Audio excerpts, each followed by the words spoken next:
Pittsburgh, surprise, surprise. The Cleveland Browns have won a playoff game for the first time in 26 years. Never mind the 17-game losing streak in Pittsburgh or the COVID-19 challenges that kept them off the practice field all week.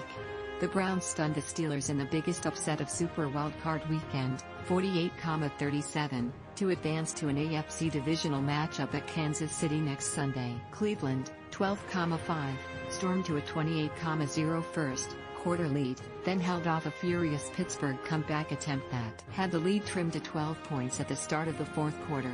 The Pittsburgh rally didn't last. Nick Chubb took a screen pass from Baker Mayfield early in the fourth quarter and turned it into a 40-yard touchdown. The final result put the Steelers, 12-5, out of the misery of a season that at one point seemed so promising.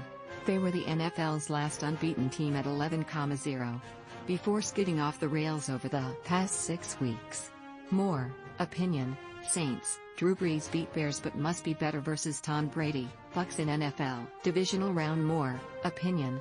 Baltimore Ravens Lamar Jackson runs off his NFL playoff ghosts with win over Tennessee Titans. Cleveland, in the playoffs for the first time since 2002, had not won in postseason since January 1, 1995, when it was coached by Bill Belichick and won a 1994 wild card game against the New England Patriots. On Sunday night, the Browns didn't even have their coach, Kevin Stefanski, on the sideline, and still won at an empty Heinz Field. Stefanski was back in Cleveland, quarantined after testing positive for COVID-19, leaving special teams coordinator Mike Prefer to serve as interim coach and offensive coordinator Alex Van Pelt to call the plays. The Browns were also without two starters in their secondary, Denzel Ward and Andrew Sendejo, nickelback Kevin Johnson and starting left guard Joel Bitonio, all inactive while on the COVID-19 reserve list. Countering all that the Browns did not have, here's what they had for a winning formula. A quick, early lead provided by a Steelers gaffe. Center Marquise Pouncey's wild shotgun snap on the game's first offensive play was kicked into the end zone and recovered by Carl Joseph for a Cleveland touchdown. 4 interceptions of Ben Roethlisberger, who until Sunday night had never lost to the Browns at Heinz Field, 13-0, and was 24-2-1 against the AFC North foe. The first pick led to a 40-yard Baker Mayfield, 2, Jarvis Landry touchdown that made it 14-0, roughly 5 minutes into the contest. The second pick led to the second of Kareem Hunt's 2 first-quarter TD runs, extending the lead to 28-0. They answered the Steelers over and over again.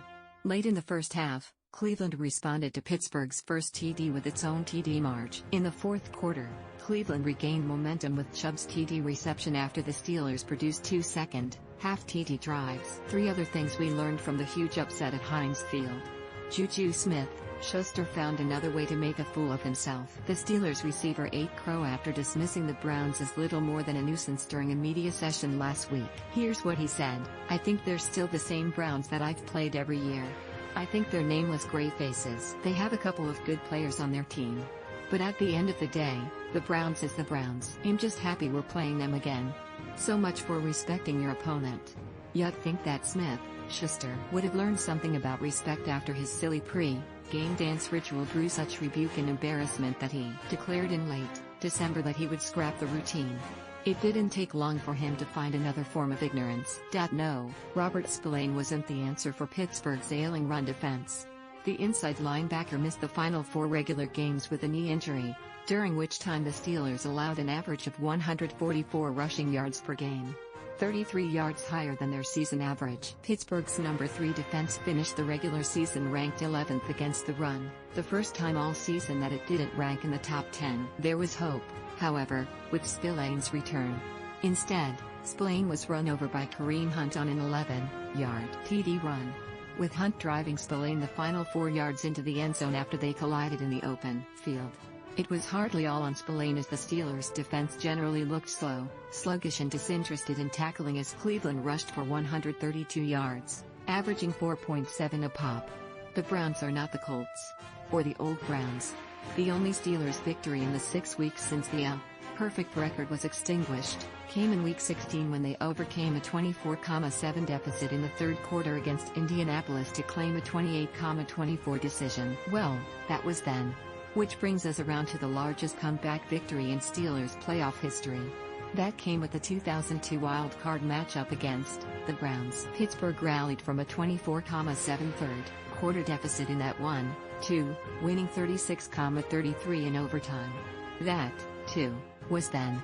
On Sunday night, Cleveland was hardly willing to give up the early and large advantage it built in the first half. After Pittsburgh cut into Cleveland's 28-0 lead with an impressive 13-play, 89-yard TD drive capped by a 1-yard James Conner plunge late in the second quarter, the Browns quickly answered with a 9-play, 64-yard drive finished with Baker Mayfield's 7-yard TD throw to Austin Hooper.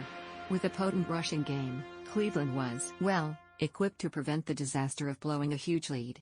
With 1:09 left, the Steelers scored a TD and two-point conversion to pull within 11. Roethlisberger threw for 501 yards,